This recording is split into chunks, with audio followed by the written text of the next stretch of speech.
जय हिंद दोस्तों, सैनिक समाचारों में आपका हार्दिक स्वागत है। दोस्तों, कैबिनेट सचिव के पास पहुंचा डीए बढ़ोतरी का मामला।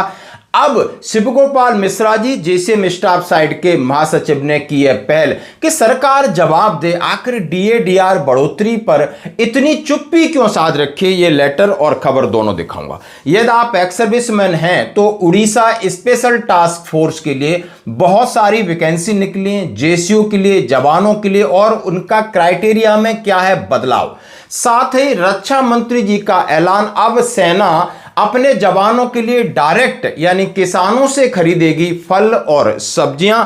और दोस्तों, बड़ी एक बात आप देख के हैरान हो जाओगे। ये तस्वीर मैं आपके सामने रख रहा हूं कि यानी एक महिला अधिकारी हैं, एसडीएम है, पहली बार पोस्टिंग हुई है उनकी राजस्थान के अंदर, और टॉपर हैं आरएएस की, और पहली पोस्टिंग में और उन्होंने 60,000 की रिश्वत ले ली। कहां नाम उन्होंने अपना बनाया था और 60,000 के चक्कर में सब कुछ बर्बाद कर दिया, यानी कालिक पोतली अपने चेहरे पर। यदि आप महिला हैं, यदि आप होनहार हैं, यदि आप इस देश के युवा हैं तो यह खबर आपको जरूर देखनी होगी।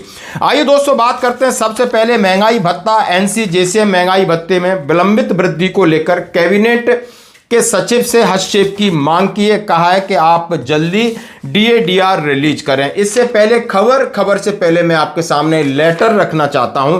शिवगोपाल मिश्रा जी हैं, और जैसे कि joint consult machinery general secretary, the cabinet secretary government of India and chairman national council JCM cabinet secretariat सेवा तीरथ, यानी दो नाम, यानी एक तो कैबिनेट सेक्रेटरी हैं गवर्नमेंट ऑफ इंडिया के, यानी माननीय प्रधानमंत्री जी के प्रमुख सलाहकार, और नेशनल काउंसिलिंग है उसके चेयरमैन है, यानी जो ये संगठन है जिसके महासचिव हैं शिवगोपाल मिश्रा जी सेक्रेटरी हैं और उसके वो चेयरमैन है, यानी बड़े पदाधिकारी हैं। अब उनसे आग्रह किया जा रहा है, निवेदन किया जा रहा है, undue delay in declaration of DADR due to central government employees and pensioner with effect from 1st January 2026.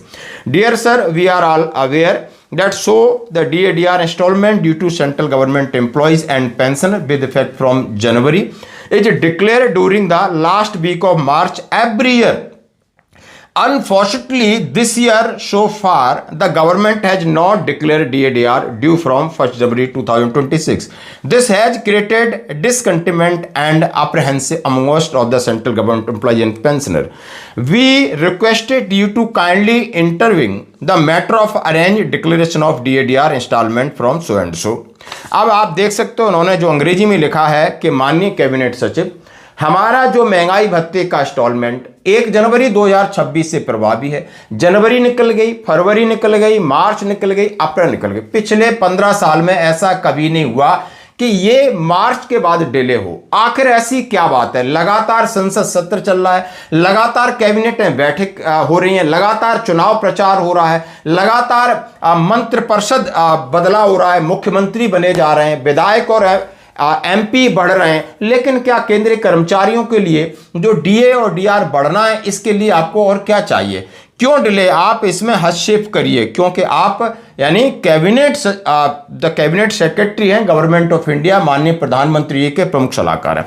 अब इसी को लेकर आप ये देख सकते हो, केंद्रीय सरकारी कर्मचारी श्रमिकों का संघ, यानी ये पहले वित्त मंत्री जी को लेटर लिखा गया, उसके बाद आप पेंशन मंत्रालय को लेटर लिखा गया, अलग अलग विभागों में लेटर लिखा गया, लेकिन अब सबसे बड़े बॉस को लेटर लिख दिया है कि आप बॉस हैं हमारे भी जेसीएम स्टाफ साइड के, और हम आपसे उम्मीद करते हैं कि इसमें दखल करिए और जो 2% या 3% जो भी घोषणा होनी है उसकी आप घोषणा करिए। और ये खबर प्रमुख रूप से चल रही है और चिंता का विषय भी है। असमंजस की स्थिति, आखिर सरकार सोच क्या रही, क्योंकि इस सरकार पर भरोसा क्या आप कर सकते हो?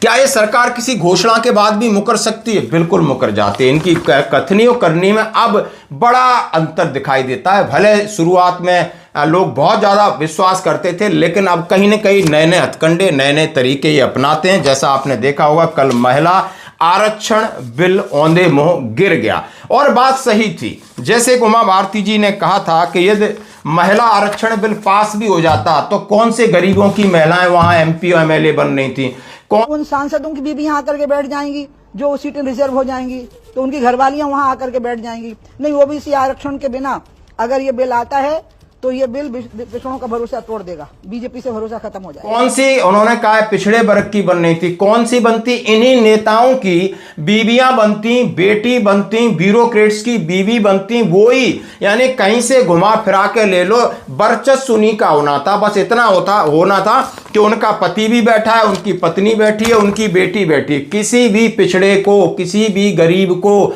यानी प्रतिनिधित्व नहीं मिल सकता था। क्या ये बात सही कही उन्होंने? इसलिए ये औंधे मुंह गिरा।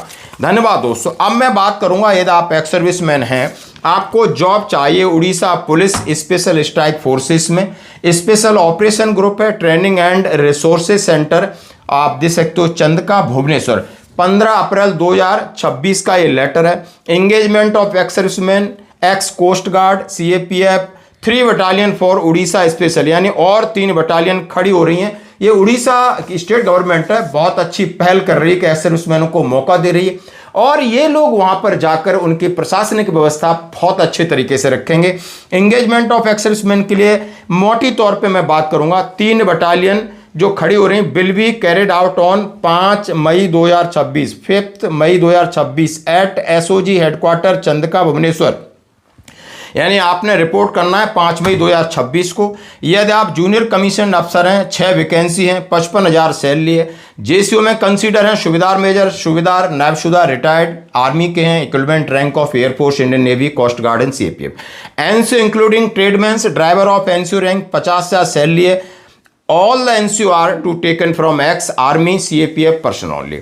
सिपाही इंक्लूडिंग ट्रेडमैन 163 वैकेंसी है, यानी कितना ये 163 वैकेंसी है, और ट्रेडमैन्स के लिए 45,000 है, और उन्होंने मिनिस्ट्रियल पोस्ट के लिए 50,000 सैलरी है, और इसमें सभी का वैकेंसी जो आपके सामने 163 + 8 + 6 इतनी वैकेंसी हैं।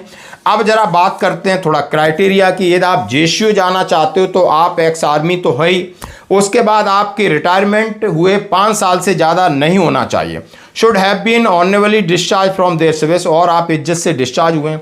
एनसीओ हैं तो उनके लिए भी 5 साल का है, और सेम उनका जो डिस्चार्ज का क्राइटेरिया है। मैक्सिमम एज जेसीओ की 55 साल है, हवलदार नायक लेस नायक की 50 साल है, सिपाही की 45 साल है। शेप 1 कैटेगरी बिल्कुल, और उन्होंने कैरेक्टर आपका गुड एंड अबोव चाहिए। The rank will be considered decide mention and the pension payment order, no other document taken into consider the claim towards rank. Rank आपका वो कंसिडर किया जाएगा जो आपके पीपीओ में लिखा है। The candidate will select based on age, merit and following document verification, medical test, physical test, 4 kilometre run, time 45 minute, और इंटरव्यू। 4 चीजें, डॉक्यूमेंट, मेडिकल, फिजिकल और इंटरव्यू। डॉक्यूमेंट में क्या है आपका PPO, discharge book, ex serviceman का Aadhaar card, affidavit और 4 colour passport size. Terms and engagement, यानी टर्म्स एंड एंगेजमेंट दिया कि आपको क्या क्या काम करना है, कौन कौन से नियम कानून हैं, और इनका कॉन्टैक्ट नंबर है श्री तपन कुमार मोहराना, असिस्टेंट कमांडेंट हैं एसओजी के, 9438408151। एक्स सूबेदार संतोष कुमार बेहरा हैं, 9309082891। इन पे आप कांटेक्ट कर सकते हो। आप कम्युनिकेशन फैसिलिटीज क्या है, आपने पहुंचना कैसे है, वहां पर आपको क्या क्या चीज़ें दी जाएगी। Engagement date and time 5 May 2026 at 6 AM, सवेरे 6 बजे वहां पर पहुंचना है। 5 तारीख को nearest railway station Bhubaneswar, commandant SOG. यानी ये सारा आपके लिए है, आप इसका फायदा उठा सकते हैं जो मैं आपके सामने रखा।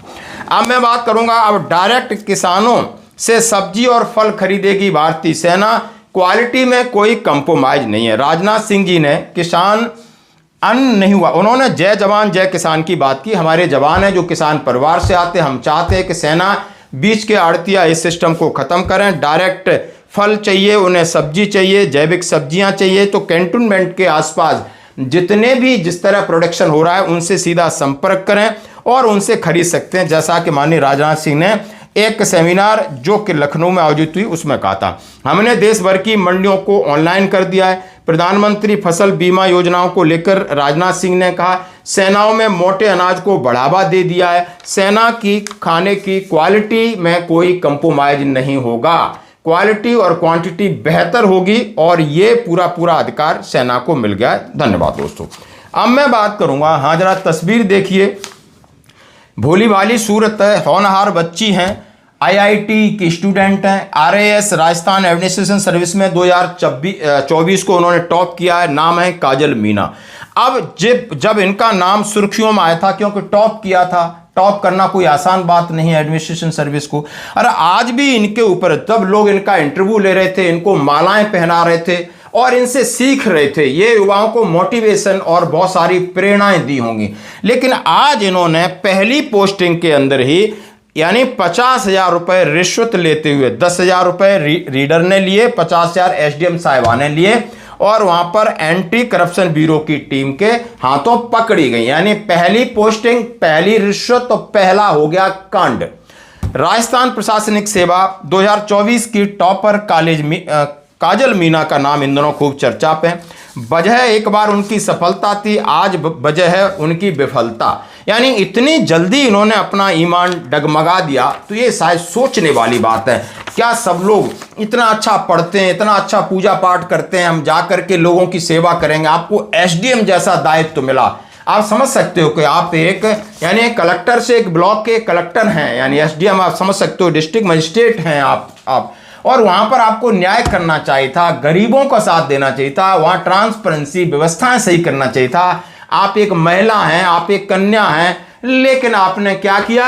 आपने ये देखिया कि जहां आपका नाम और चेहरा सुर्खियों में था और आज भी है, लेकिन फर्क 50,000 रुपए का है। तो कहते हैं ना, माखी गुड़ में गड़ रही, पंख रहो लिपटाए, हाथ मले और सिर धने, लालच बुरी बलाए। यानी एक मक्खी होती है, गीले गुड़ पे बैठ जाती है, गुड़ खूब खाती है, जब उसको पेट भर जाता है, उड़ने के लिए होता है, तो पंख लालच में कहाँ है? घुस गए हैं। तो उड़ने की कोशिश करती है तो पंख उसके टूट जाते और वहीं गोलमोल होकर उसकी जिंदगी खराब और खत्म हो जाती है। तो दोस्तों, बचना होगा और कुछ सीखना भी होगा। धन्यवाद।